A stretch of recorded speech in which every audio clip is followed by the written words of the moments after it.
I'm 40, and earlier this year, I moved back to the San Francisco Bay Area to be closer to my elderly parents. Now, the Bay Area is home. It's where I was born and raised. I chose to move back after living in Hawaii for 4 years. I have learned a lot in this process, which I want to talk about 3 lessons I have learned. And the first one is that you need to take care of yourself before you take care of them.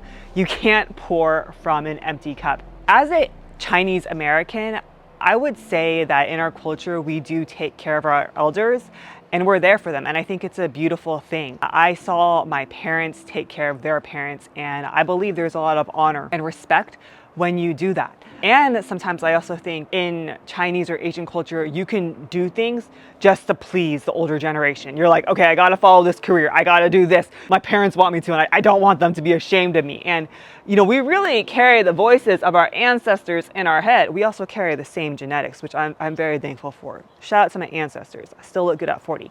Sometimes we feel like we can do things for the older generation, and it's important to also do things for yourself and take care of yourself. So I made the decision to move back to the Bay Area because I wanted to be closer to my parents. And I know a lot of people do this. And I could take the perspective of, oh my gosh, I'm altering my life path. Like I left Hawaii and paradise and I had a really good life there just to do this. It's all for my parents.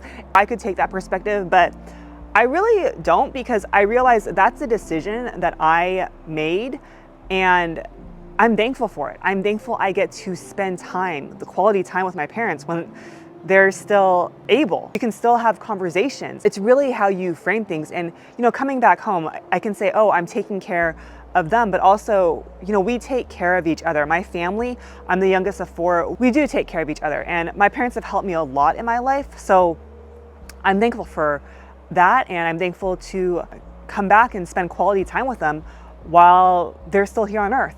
So all that to say, I still need to take care of myself. I can't just put my life on hold and say, okay, I'm moving back to the Bay Area. Oh, my life is over. It's not over, right? I still need to do things that bring me joy and fill my cups. That looks like me exercising regularly. Swimming is a big thing. That's actually why I moved to Hawaii. Swim in the ocean. That's another story for another day, or you can watch my old YouTube videos. That looks like me swimming regularly, right? Because I need that to clear my mind. It looks like me journal writing. And that also looks like me doing things that bring me joy. And what that is storytelling and creating content.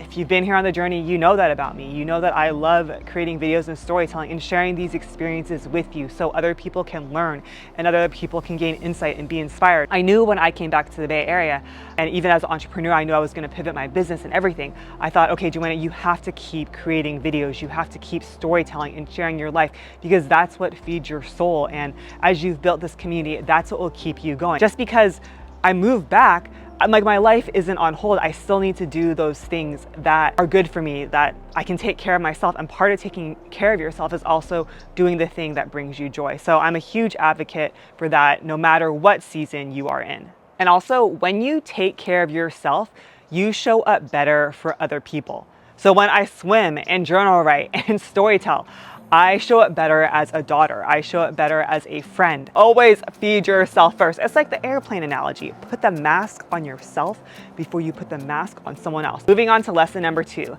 communicate clearly. And communication also includes listening and observing. Silent communication, body communication, it's everything. Have conversations you need to have up front, such as, hey, what are your preferences about end of life if something happens? With these conversations, they can be a bit challenging sometimes, right? Because it's not like anyone really wants to talk about them, but it's important to do it, and also just do the best that you can, because sometimes you can think, okay, we need to have this in place. We need to have all this lined up. And ideally, like, that would be great, right? But also, you can't force other people to do things they don't want. So you have to respect someone's wishes as well. You can continue to tell someone, all right, I really want you to do this. Like, we really need this information, and you can do your best. And at some point, you've done all you can. So that includes communicating clearly with your loved ones about what their wishes are and taking care of the legalities. And it's not just about you communicating clearly with them about what they want, but also what I've seen be helpful is communicate clearly about where you are at. I'm thankful that I have parents who I have a pretty good relationship with, so I can share honestly with them and just say, hey, this is what's been challenging about being back in the Bay Area. This is what I'm going through. Now, parents, they still care. So it's not always, oh, I'm taking care of them. Like, they still want to take care of you and do what they can. And I know a lot of parents feel this way. Some people, they're like, oh, I don't want to be a burden on my children. I think it's really important to communicate clearly about where you are at as well and how you feel, because those feelings are valid. And another thing I've learned with communication is you can learn as you go. This is a process, and I've definitely made mistakes, but just show yourself grace and don't think you have to have everything figured out, because there's nuances in every situation, in every relationship. And also realize that communicate clearly, and you got to choose your battles in life and just choose what you want to get worked up about and not get worked up about. That's all I want to say. I know my parents sometimes watch these YouTube videos, so I don't want to share too much about personal conversations we have. But I'll just say anything in life, you gotta choose your battles. And this can be, really small things such as what you eat, or it can be larger life questions. Okay? If you want to share examples in the comments of when you had to choose your battles, feel free to. It's really interesting doing these videos because I want to share what I've learned, and I also want to respect other people's journeys. And part of my journey is, okay, I moved back to be closer to my elderly parents, and I also want to respect my parents' privacy as well, and their story. So it's a balance, which I'm learning to balance. Ultimately, I would say communicate clearly and just treat your parents with respect too. People, by and large, want their independence, so don't do everything for them, don't baby them. Encourage them to exercise and do things. Now, moving on to lesson number 3, you do not have to do this alone, and do not isolate. So this applies to you, yourself as a caregiver, and also your parents and what they're going through. Okay, so let me break this down. First, you caring for elderly parents. It is important to set up a support system because it can be a lot for an individual. So I am one of 4 children, and I believe it would be a lot to do this as an only child. Although I've heard there's pros and cons to both, because when there's more children, there's more decisions, more dynamics, which could be good or bad. Could be support, also could be drama. And then with one child or with one person, it's on you, but you don't have drama, and you also don't have that supportive siblings. But anyway, all to say, set up a support system, whether that looks like your siblings, your friends, professional support, meaning health, medical, legal, and you want to build that circle in advance and know what your options are. What I've also seen when you build this circle is certain people naturally fill certain roles. For example, one person might be better at understanding medical language and more well-versed in healthcare, or have experience in healthcare. Okay, so they can deal with hospital visits, or they might be more well-equipped to do that. Someone else might be better at the legal side of things. Someone might be better at caregiving or doing errands, and they all play different roles. So just setting up that circle in advance is really useful. Sometimes what I've seen is it might fall on one child the most, and it's important to reach out for help in areas you need. So for example, I know a friend, she's like, okay, yeah, my mom is staying with me right now, and she's staying in the living room. My brother doesn't really do anything because I know he just wouldn't be equipped to do this. And that is really valid. And okay, while your brother and his family might not be able to take care of your mom, and your mom can't live with them, what are some things he can do? Can he take care of other aspects, whether it's financial, legal? Like, find a way that someone can contribute and do that. Okay, and granted, I'm just speaking from my perspective. If you have any feedback during this entire video, feel free to let me know in the comments, because what I've seen in the previous video is a lot of people can relate, and I gather actually a lot of information and knowledge from other people's experience. So share in the comments. So that applies to you, and you don't want to isolate yourself. Build a support circle around you. And in terms of your parents or your loved ones, also find ways so they won't isolate, because when you're older, you can do that. So it's really important to find activities to keep people active. And there's a lot of options in the community. A lot of gyms might offer discounts for senior citizens, and they offer swim classes or other things. Also, the library offers really great classes, just things in the community that are useful, whether it's arts and crafts or pottery or plants. Places like the library are very accessible, right? It's a very friendly place for all different generations, so it might not feel like, oh, I'm going to this event just for old people. It's like, oh no, I'm just going to an event for the community, which can sometimes be palatable for the older generation, because sometimes I've noticed with the elderly, they are like, I'm not old, I'm still kicking. Don't call me senior citizen. You're like, okay, yeah. So just finding activities that are good. Something my family also does is we have events to look forward to. So that might be a monthly dinner, certain outings. Projects are really good. Cooking, gardening, just keeping the mind active. And even honestly, this applies to not only elderly people, but people of all ages. Like, you need to have projects to keep yourself engaged.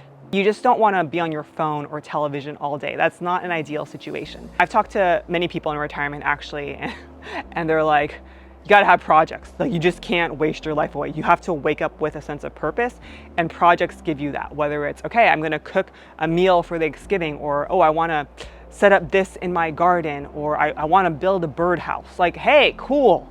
And oftentimes I find that it's good to do it with them. So for example, I love cooking. I mean, I like eating more, but I do enjoy cooking, especially Cantonese cooking. That's something my mom and I can talk about. We talk about, different Chinese recipes. She'll tell me if I cook and if it's too salty, if I didn't chop the green onions right. So just slice this? No, cut the cylinder. You did not study the recipe. Yeah, that's why I'm learning, Mom. The purpose of this is to learn. What was the recipe to you? You're supposed to learn it. Okay, cut the cylinder. Okay, like this. And then about like this? Yeah, half an inch. Half it like this? Yeah. Okay, like this? That's correct. All right. I mean, just a lot of feedback. Finding things that you can connect on is really helpful. All right, so those are 3 takeaways. And a bonus one that's so important also is take the time to listen to your parents' stories. It's their legacy, and it's also the legacy that lives within you. And something I've realized is when you understand your parents and your parents' story, you understand yourself and your story better as well. That is something I've done most of my life. I have always documented my family stories. I started doing it on video 8 years ago when I did videos with my mom when we would share life lessons. And then that evolved into cooking videos. So now I have about 10 or more videos. No, actually more. I have probably like 20 videos of my mom cooking Cantonese food. And I have those recipes, which is so important to me. So now I know how to make ginger scallion chicken, steamed egg, Buddha's Delight, and all of that. And we actually put together a cookbook, a Chinese cookbook. If you're interested in it, I'll put it below in the description and comments. Take those time to hear those stories and record them, because what I have often seen is when people have a loved one pass, they always say, oh, I wish I took the time to record these stories, to listen. Like, I wish I could ask one more question and just hear them. And that's something that they can't do anymore. But that's the power of video. So I want to encourage you to do that. And actually, I've been thinking about maybe creating some resources that help you do that. So let me know if you're interested in it. I definitely am really passionate about preserving family stories, just how I've done it. And I've done other things also, like go back to my ancestral villages in China. And I just see how when we understand our past, we understand more of who we are. And when you understand yourself, that equips you to move forward in the future and walk in purpose. All right, that was very deep. This all really ended on a deep note. But all to say, let me know what you can resonate with. And if you're new here, I'm Joanna. I create videos about real life. Yeah, that's basically it. And I want to implore you to tell your story. So the reason I tell my story is because I know it connects with people. And when you tell your story, other people feel seen. So hopefully you feel seen through this video. And if you also want to start sharing your story with courage so you can build an authentic brand, I invite you to check out resources I have in my store. I'll put the link below in the description and comments. But I just launched a 30-day storytelling program. It's called the Story Courage Lab, so you can check that out. And really wanting to implore people to show up authentically online so you can connect with others and building a brand that stands out. But more than that, also just telling stories for your legacy and so others remember. So yeah, when I'm older, well, I'm gonna look back at this video and be like, dang, you look good. No. Anyway, that's this video. Thanks for being here. Stay tuned for the next video, and until next time, stand tall in who you are.